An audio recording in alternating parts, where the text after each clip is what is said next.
አሰራር ውጪ በካድሬዎች እየተመራ ነው ተባለ። በጎንደርና አካባቢ የሚደረጉ ዝርፊያዎችና የሰው እገታዎች በመንግስት ባለስልጣናት ተባባሪነት የሚከናወኑ መሆናቸው ተገለጸ። በነዳጅ እጥረት ሳቢያ እየተባባሰ የመጣውን ህገወጥ ንግድና የኑሮ ውድነት መንግስት ሊቆጣጠረው እንዳልቻለ የጃኖ ቅማንት ሚዲያ ምንጮች ተናገሩ። ሰላም ጤና ይስጥልን ውድ የጃኖ ቅማንት ሚዲያ ተከታታዮቻችን፣ አርዕስተ ዜናዎችን በማሰማት ጀምረናል። ወደ ዝርዝሩ እናልፋለን። አብራችሁን ቆዩ።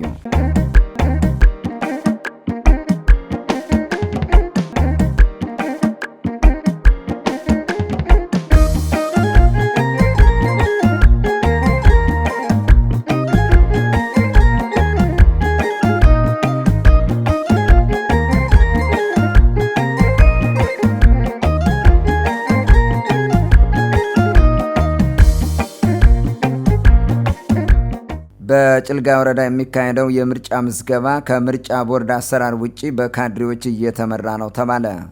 በጭልጋ ወረዳ የሚካሄደው የምርጫ ምዝገባ በወረዳው የብልጽግና ካድሬዎች ጥብቅ ቁጥጥርና ጣልቃ ገብነት ምክንያት ከምርጫ ቦርድ አሰራርና መመሪያ ውጪ እየተካሄደ መሆኑን ነዋሪዎች ለጃኖ ቅማንት ሚዲያ ተናግረዋል። የወረዳው ብልጽግና ጽሕፈት ቤት በየምርጫ መመዝገቢያ ጣቢያዎች አንዳንድ አመራር መመደቡን የገለጹልን የመረጃ ምንጮቻችን ካድሬዎች ዕድሜያቸውን ለመምረጥ ያልደረሱ ሕፃናትን ሳይቀር በግድ እያስመዘገቡ መሆናቸውን ገልጸዋል።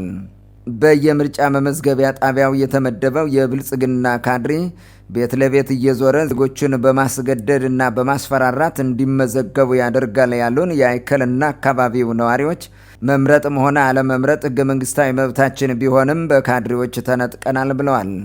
በየሰፈሩና ጉራንጉሩ ታጣቂ ይዞ በመዞር ያገኘውን ሁሉ እንዲመዘገብ የሚያስገድደው የብልጽግና ፓርቲ ካድሬ በየትምህርት ቤቶች እየዞረ የምርጫ ካርድ አውጥታችኋል አላወጣችሁም በማለት የመማርና ማስተማሩን ሂደት በተደጋጋሚ እያወከ መሆኑንም የመረጃ ምንጮቻችን ገልጸዋል። የምርጫ ምዝገባ ምርጫ ቦርድ በመደባቸው ህጋዊ ሰዎች ብቻ የሚካሄድና ህዝቡን በፍላጎት እንጂ ተገዶ መመዝገብ የሌለበት ቢሆንም በወረዳው ከህግና ስርዓት ውጪ የሚንቀሳቀሰው የብልጽግና ካድሬ ህዝቡን አስገድዶ ማስመዝገብ ብቻ ሳይሆን የ10 እና 11 ዓመት ዕድሜ ያላቸውን ህፃናት እያመጣ መዝጋቢዎችን ካልመዘገባቸው በማለት እንደሚያስፈራራም ነዋሪዎቹ የተመለከቱትን ተናግረዋል። ምርጫ የዲሞክራሲያዊነት መገለጫ እንጂ የአምባገነኖችን ፍላጎት ማሳኪያ አይደለም የሚሉት የአይከል ከተማ ነዋሪዎች በዚህ ደረጃ የምርጫ ምዝገባ ሂደቱን ጸረ ዲሞክራሲያዊ ያደረጉ ካድሬዎች የምርጫው ዕለት ምን አይነት ድራማ ይሰሩ ይሆን በማለት ከዚህ ምርጫ የሚጠበቅ አንዳች መልካም ነገር እንደሌለ ገልጸዋል። የምርጫ ቦርድ ከዚህ በፊት ባወጣው መግለጫ በተለያዩ የሀገሪቱ አካባቢዎች የብልጽግና መንግስት ካድሬዎች ዜጎችን በታጣቂዎቻቸው አስገድደው እንዲመዘገቡ ማድረጋቸውን ጠቅሶ ጉዳዩን ለማስተካከል እየሰራሁ ነኝ ቢልም ችግሩ የበለጠ ተባብሶ መቀጠሉ እየተስተዋለ ይገኛል። የጭልጋው የብልጽግና ካድሬ ድርጊት ደግሞ ቀንድ ያበቀለና ነውሩን የጣለ ነው ያሉን የመረጃ ምንጮቻችን ምርጫውን ተጠቅመው የቅማንትን ህገ መንግስታዊ ጥያቄ ለማፈን ያቀዱ ይመስላል። ህፃናትን ሳይቀር እንዲህ አስገድደው ካስመዘገቡ በኋላ ህዝቡ ሁሉ መርጦናል በሚል የፈለጉትን ለማድረግ የተዘጋጁ ይመስላሉ ብለዋል። እንደ ብልጽግና ካድሬዎች ያሉ የጸረ ዲሞክራሲያዊ መንግስት ተዋናኞች ምርጫን ለይስሙላ ከማካሄዳቸውና በህዝብ የተመረጡ ከማስመሰያነት አልፈው የምርጫ ሂደቱን ለዜጎች መብት ማፈኛነት መጠቀማቸው ነገ ሲመረጡ በምን ያክል ደረጃ ህዝብንና ሀገርን ሊያወድሙ እንደሚችሉ መገንዘብ ያስፈልጋል ተብሏል።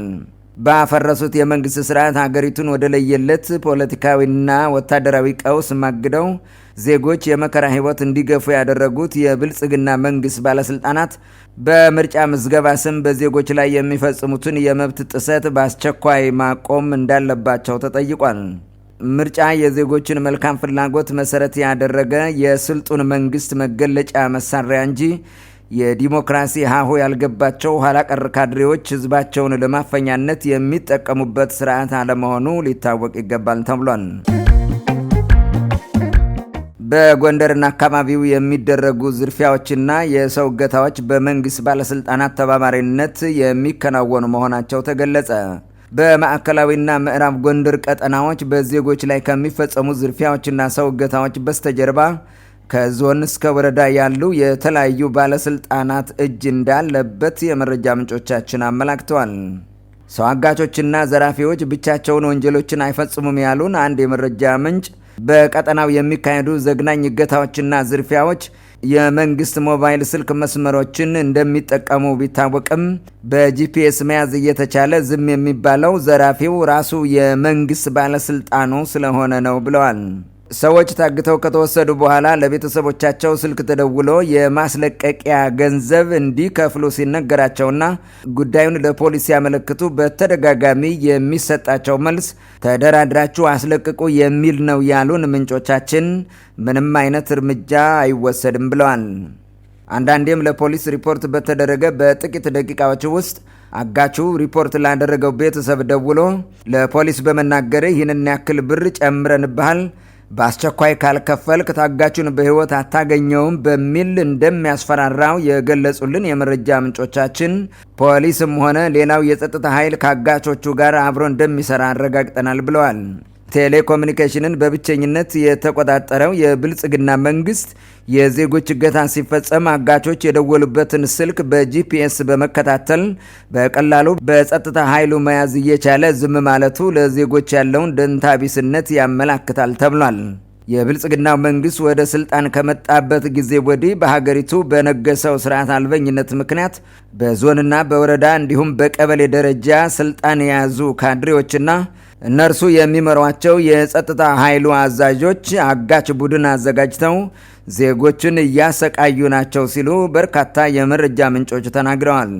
በዘመነ ብልጽግና የሰው ልጆች እገታ ዋናው የዞንና የወረዳ ካድሬዎች ተጨማሪ የገቢ ምንጭ ነው ያሉን አንድ የጎንደር ከተማ ነዋሪ በተደጋጋሚ የታገቱ ቤተሰቦቻቸውን ለማስለቀቅ ለፖሊስ ቢያመለክቱም ሁኔታ ሙሉና እንከታተለዋለን በሚል ወደ ቤታቸው እንዲመለሱ ከማድረግ ያለፈ አንዳች እርምጃ ወስደው አያውቁም ብለዋል።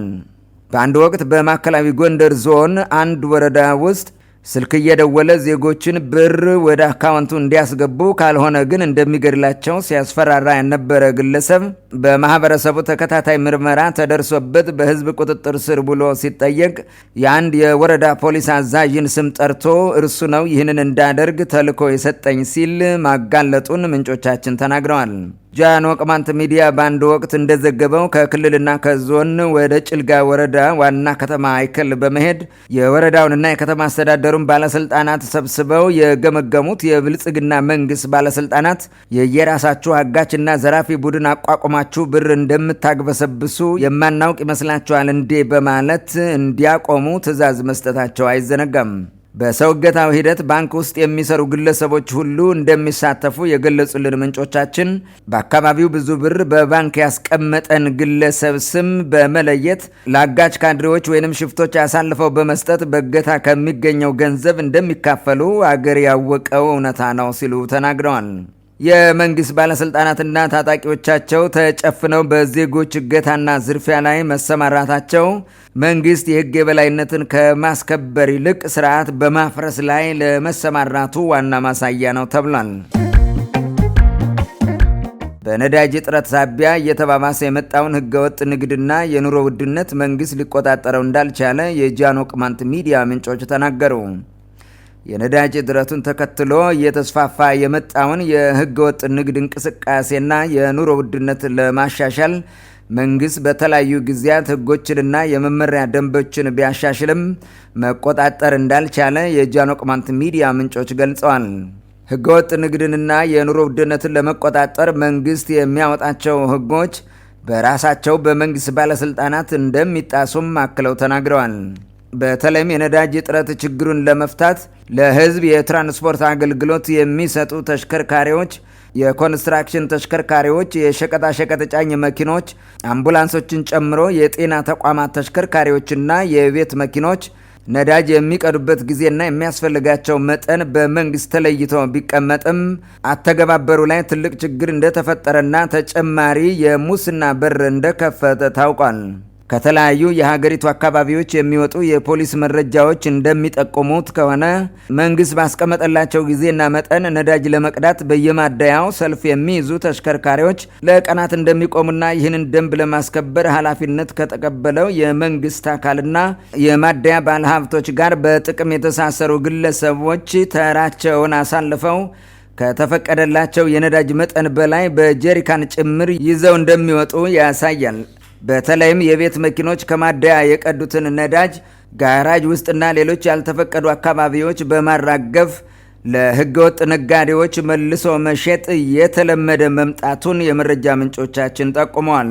ከጉዳዩ ጋር በተገናኘ አስተያየት የሚሰጡ የዘርፉ ባለሙያዎች ኢትዮጵያ ውስጥ በነዳጅ እጥረት ምክንያት እየተባባሰ ለተስፋፋው ህገወጥ ንግድና የኑሮ ውድነት በመላው ሀገሪቱ የተንሰራፋው ስርዓት አልበኝነት ሰፊውን ድርሻ እንደሚወስድ ተናግረዋል። የዘርፉ ባለሙያዎች አክለውም ከመላው ሀገሪቱ አንጻር ሲታይ በህገወጥ የነዳጅ ንግድና በኑሮ ውድነት ከባዱንና አስቸጋሪውን ጊዜ እያሳለፈ ያለው አንዱ የአማራ ክልል መሆኑን ጠቅሰው ይህ እንዲሆን ያደረገው ደግሞ በክልሉ ያለው ዓመታትን ያስቆጠረ ግጭት ነው ሲሉ ትዝብታቸውን ገልጸዋል። በኢትዮጵያ የነዳጅ እጥረት ተከስቷል የሚል ዜና ከተሰማበት ጊዜ ጀምሮ በአብዛኛው የአማራ ክልል አካባቢዎች በሚባል ደረጃ ለህዝብ የትራንስፖርት አገልግሎት የሚሰጡ ተሽከርካሪዎች ከፍተኛ የዋጋ ጭማሪ ከማድረጋቸውም በላይ በመናኸሪያ ውስጥ መጫን ካቆሙ ሰነባብተዋል ተብሏል። የትራንስፖርት አገልግሎት ሰጪ ተሽከርካሪዎች ከቦታ ቦታ የሚንቀሳቀሱ ዜጎችን ከመናኸሪያ ውጪ በመጫን መንግስት ካስቀመጠው ታሪፍ በላይ ሲያስከፍሉ ጉዳዩን የሚያስተባብረው የትራንስፖርት ፖሊስና የመንገድ ትራንስፖርት አባል ቁጥሩም ቀላል እንዳልሆነ ይነገራል። የነዳጅ እጥረቱ ችግር ውስጥ ከጣላቸው ተሽከርካሪዎች መካከል በየአካባቢው ለወላድ እናቶችና ለድንገተኛ አደጋዎች አገልግሎት የሚሰጡ አምቡላንሶች እንደሚገኙበት የገለጹልን የመረጃ ምንጮቻችን ነዳጅ የለም በሚል በርካታ ወላድ እናቶች ለችግር እየተጋለጡ ናቸው ብለዋል።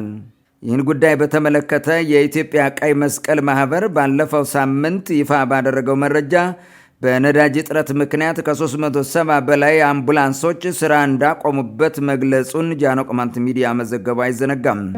ውድ የጃኖ ቅማንት ሚዲያ ተከታታዮቻችን የዕለቱ ዘገባዎቻችን ይህን ይመስሉ ነበር። ደህና ቆዩ።